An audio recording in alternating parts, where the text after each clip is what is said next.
Find angle Y below. Now, this circle geometry question is quite confusing or quite challenging. For you to solve this, first of all, I'd like us to apply the quadrilateral theorem. This QMOP is a cyclic quadrilateral, QMOP, because all the angles or the edges are on the circumference of the circle. So it is a cyclic quadrilateral, a four-sided figure. Now, what we just need to know here is that there's no need of applying the long method where we say the opposite angles of a cyclic quadrilateral are supplementary, and then we'll first of all find this angle, and then we'll now say sum of angle on the straight line, and then we'll find this angle. That is quite long. The shorter method is to apply the other method for a cyclic quadrilateral. If you check, this line PO is extended outward. This line PO of the quadrilateral is extended outward to form this exterior angle of the quadrilateral. Don't forget, the straight line continues outward and it forms this exterior angle of the quadrilateral. Now, the rule there is that the exterior angle of a quadrilateral is equal to the opposite interior angle. Take note of that second rule of a cyclic quadrilateral, that the exterior angle of a cyclic quadrilateral is equal to the opposite interior angle. So this gives us 102 degrees, because this angle and this is the exterior angle and this is the opposite interior angle. Don't forget, these two angles are the opposite angles.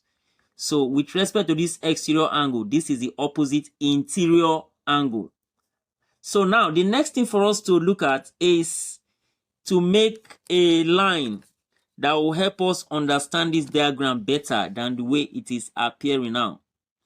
So let me draw a line from Q to point O to make it easy for us to understand. So I'll make it a dotted line there.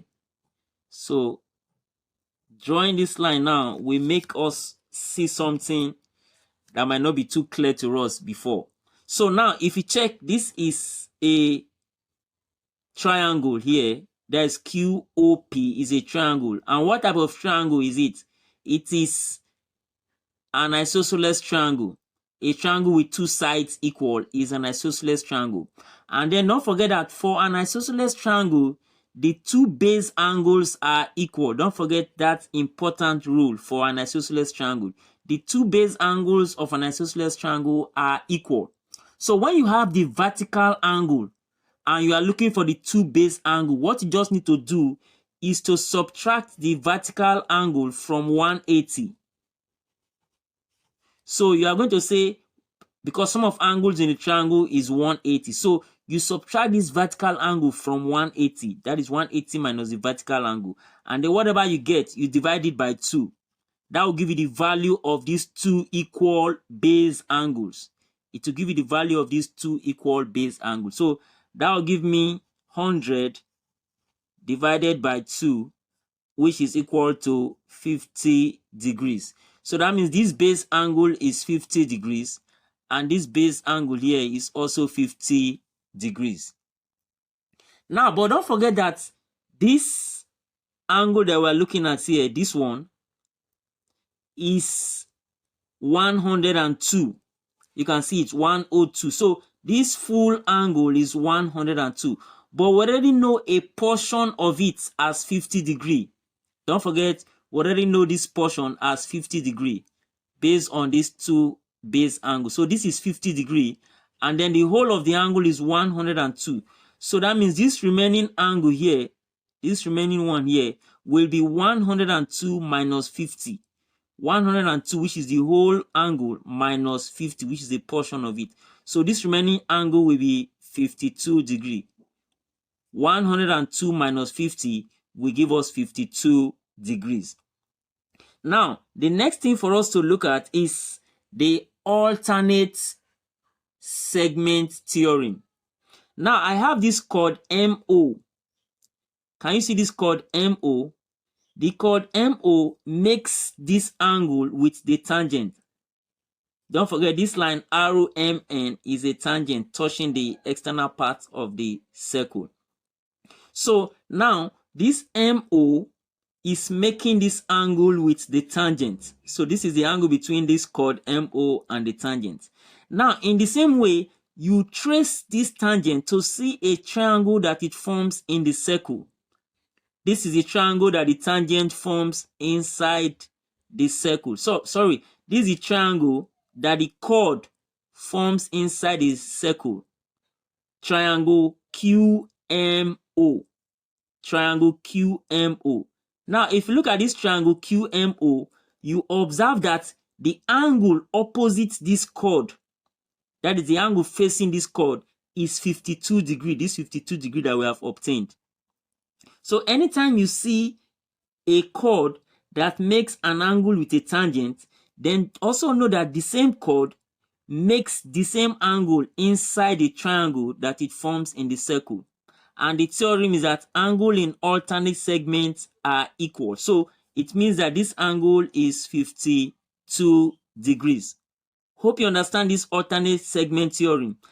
The angle that this chord makes with the tangent will be equal to the opposite angle to the chord inside the triangle.